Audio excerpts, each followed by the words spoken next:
They called her Tess, though the mistress refused to speak her name aloud.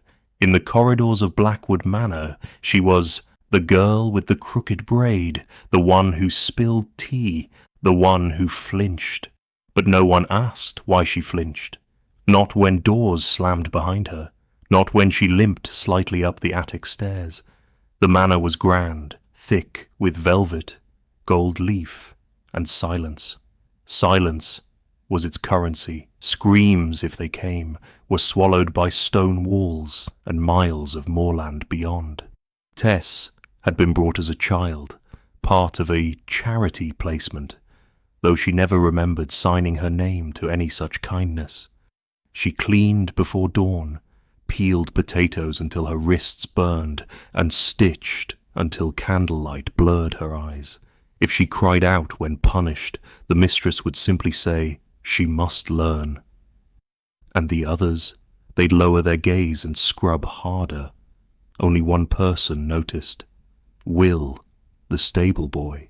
He was lanky, sun-browned, with calloused hands and eyes that never missed a thing. He once brought her a splint for a twisted wrist, wrapped in a strip of his own shirt. Another time, he left a fig behind the scullery door, though she never saw him do it. Tess had never spoken much, not because she couldn't, but because no one ever listened. But that morning, when her hands bled from scrubbing a floor she'd already cleaned twice, and the mistress struck her across the back with a fire poker for imagined disrespect, something broke. She ran, not out of the manor, but into the stable, into the dark, musty haven where no velvet dared creep. Will was there, mending tack. When he saw her, dress torn, back wet with blood, eyes wild, he didn't ask what happened. He simply opened his arms. She didn't fall into them. She stood trembling, fists clenched. "They'll kill me next," she whispered. Will looked her dead in the eye. Then, "They'll have to kill me first." And for the first time in her short, brutal life, Tess believed someone meant it. That night, in the stall beside a sleeping mare, he whispered a plan. It wasn't clever, it wasn't safe, but it was out. And for Tess, that was the first thread of something she'd never dared imagine before. Freedom. The map was torn from an old shipping ledger, its corners soft with grime and its ink faded to ghost-grey lines. Will had spent months piecing it together, overheard routes from traders, scrawled notches from drunk coachmen, whispers from a travelling tinker who owed him a favour. It was no grand escape plan, just a path through the woods, 3 cottages to avoid, and a trail that led to a place called Claver Hollow, where no lord's law held weight and no one asked questions. He showed it to Tess by lantern light deep in the stables, hiding between bales of hay stacked like walls.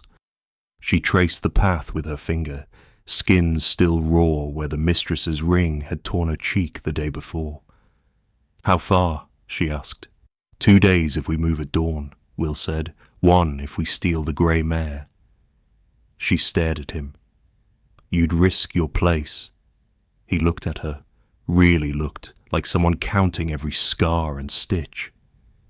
"You think I can stay here knowing what they've done to you?" She didn't answer, because deep down, some part of her still wondered if this was how the world worked, if pain was the price of being born poor, being born quiet. "What if they catch us?" she asked. "Then we make sure they don't." Will tucked the map into a tin and buried it beneath the far stall, marking the place with a broken horseshoe nailed sideways into the beam. "We wait for rain," he said. "When the roads are muck, no one rides fast." The next 3 days crawled. The mistress smiled more often now, perhaps sensing Tess's spirit wearing thin. She demanded she scrub the dining room floors twice, then dumped wine on them for the 3rd. Tess said nothing, but each time she glanced toward the stables, toward the sideways shoe, toward the boy who didn't look away. On the 4th day, rain came, like judgment, hard, fast, merciless. Tess's dress clung to her skin, and her fingers shook as she lit the stable lantern. Will was already waiting, cloak soaked, saddle packed. He handed her a dry shirt stolen from his own trunk. "Still sure?" he asked. She nodded. "This place knows how to bruise," she said, "but I want to know how it feels to run." And just like that, the map came alive beneath their feet. The grey mare didn't bolt, she flew. Her hooves carved thunder into the soaked dirt as Will guided her down the narrow lane behind the manor. Tess pressed tight behind him, clutching the damp wool of his cloak. They took the woods first, dense, gnarled, dripping with rain that blurred the branches into streaks. Behind them the manor's bells rang, once, then twice, a sound not meant for meals or mass, but for alarm. Will swore under his breath. They'll let the dogs loose. Tess's blood ran cold. She'd seen the dogs. Muscular brutes bred not for hunting foxes, but for cornering runaways. One had nearly torn the footman's leg off last spring when he'd snuck wine from the cellar. "How long until they sent us?" she asked. "Too soon," he replied, already guiding the mare down a stream bed to hide their trail. Mud swallowed their tracks. Branches lashed their skin. But the storm was a blessing. It masked scent, sound, and shame alike. Still, by midday, they heard the howls, distant, rising, the kind of sound that promised no mercy. "We won't outrun them," Tess said, "then we'll outsmart them." Will pulled the mare into a thicket and dismounted. He pressed the map into Tess's hands and pointed toward a dry gully veiled by moss. "You ride ahead. This'll take you toward Claver Hollow. Don't stop." She stared at him, stricken. "What will you do?" "Lead them the wrong way." "Will—" "Tess," he said, his voice sharp, steady. "If they catch you, they'll drag you back in chains. If they catch me, I'll manage." She didn't want to leave, but she saw it in his eyes, the same defiance that had made him risk his life in the first place. So she climbed onto the mare. Before she rode, she grabbed his wrist. "Come back to me," she said. "Don't let them make you a ghost." He nodded, then vanished into the trees. Moments later, Tess galloped north, clutching the map like a lifeline. Behind her, the dogs' howls changed, splintered, redirected. They'd followed Will's scent. Her breath hitched. He'd done it. He'd bought her time. But time was cruel, and the forest was wide, and though she was free for now, she knew the cost was still chasing her on 4 legs, with teeth bared. The lantern hung crooked outside the cottage door, its glass fogged from years of smoke and salt wind. Tess arrived just after dusk, the grey mare lathered and limping, her own body caked in mud, her fingers raw from clinging to reins like prayer beads. The hollow was real, Claver Hollow, just as Will's map had promised, but it wasn't sanctuary yet. The man who opened the door was no saviour. He wore a butcher's apron and eyes that had seen too much. "Lost or hunted?" he asked without greeting. Tess's voice cracked. "Both." He studied her, then stepped aside. "Then come in quick and don't name names." Inside, the air smelled of smoke and herbs. A woman stitched in the corner, her grey braids swinging like a pendulum with each motion. "How old are you?" she asked without looking up. 17, Tess whispered. "What did they take from you?" Tess hesitated. "Years." The woman nodded. "Then we'll start from days." They fed her broth, not questions. When she woke the next morning, the woman handed her a basin of water and a mirror. "Wash what they left, then decide what you want to keep."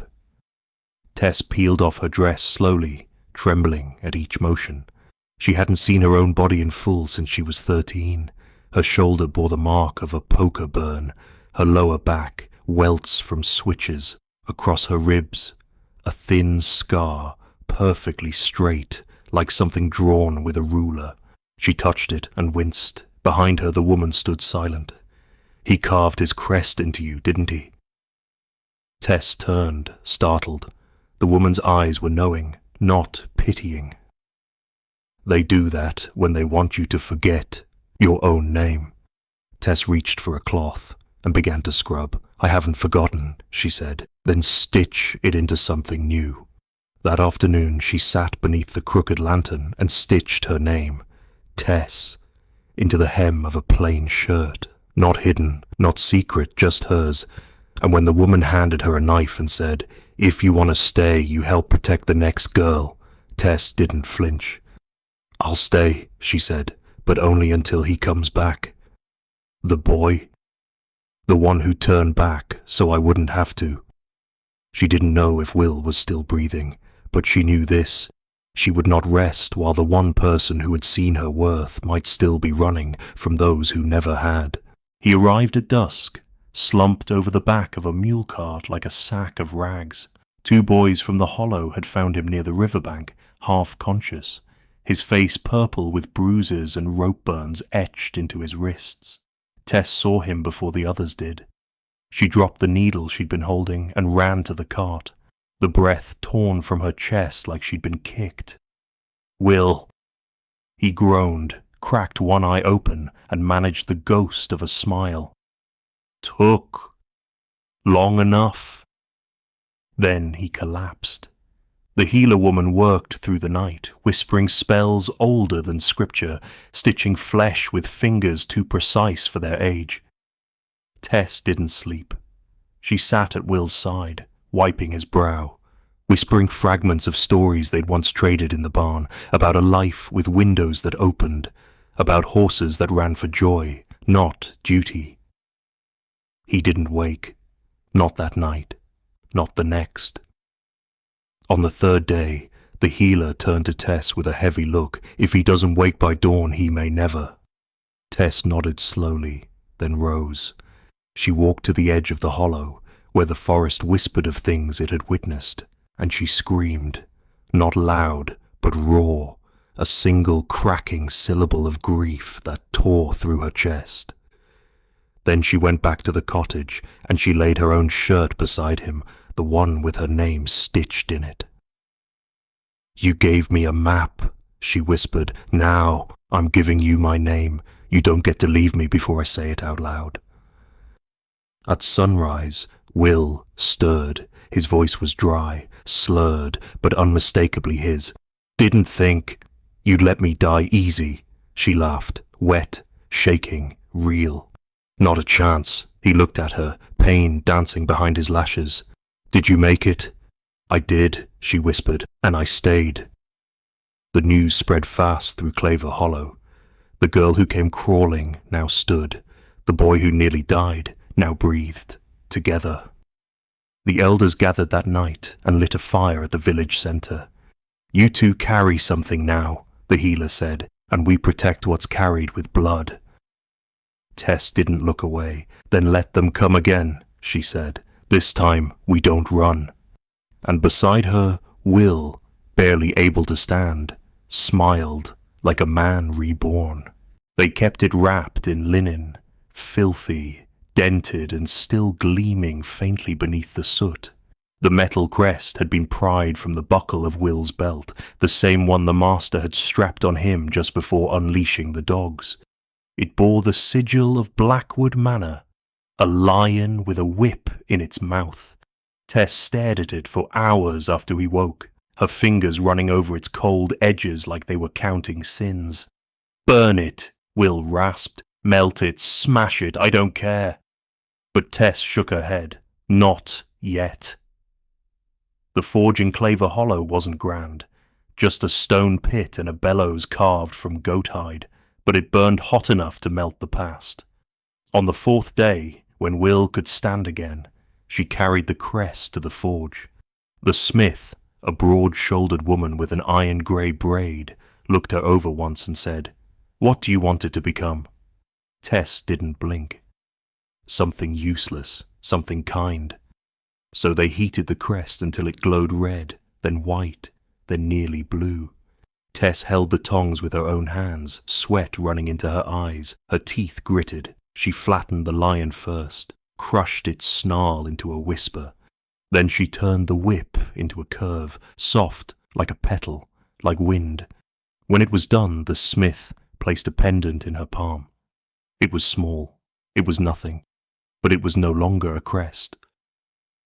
"You sure," the smith asked, "you could turn it into a knife? Or armor?" Tess shook her head. "It already cut me. Now it's mine." She strung it on a leather cord and slipped it around her neck. That evening she found Will sitting beneath the old elm, watching the sky bruise into stars.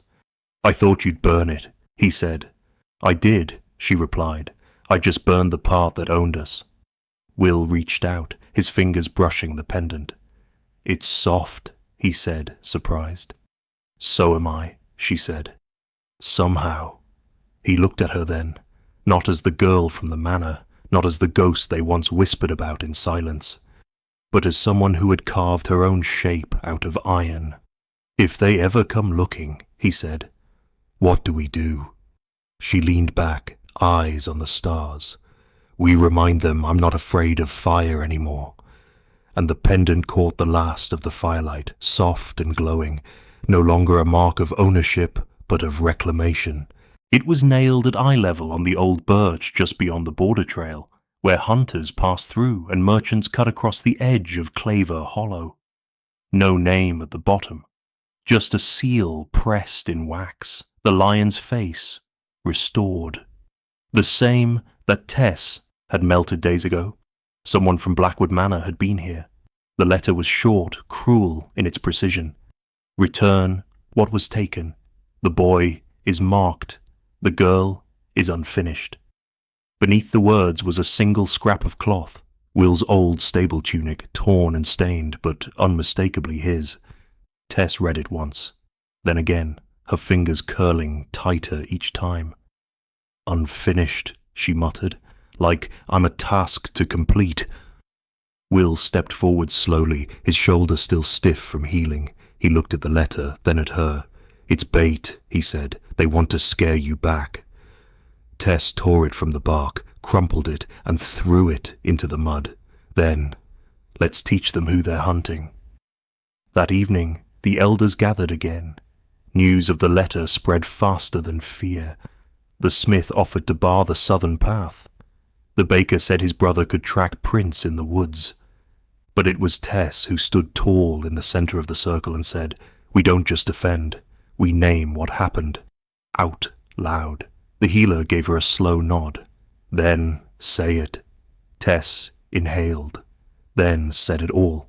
The bruises, the burns, the names, the screams behind doors no one opened, the lie of charity, the theft of time, the scar on her ribs, the stolen tunic, and the stable boy who risked chains for her name. She didn't cry. She didn't tremble. She spoke like she was stitching her own soul together, each word a thread, each truth a knot.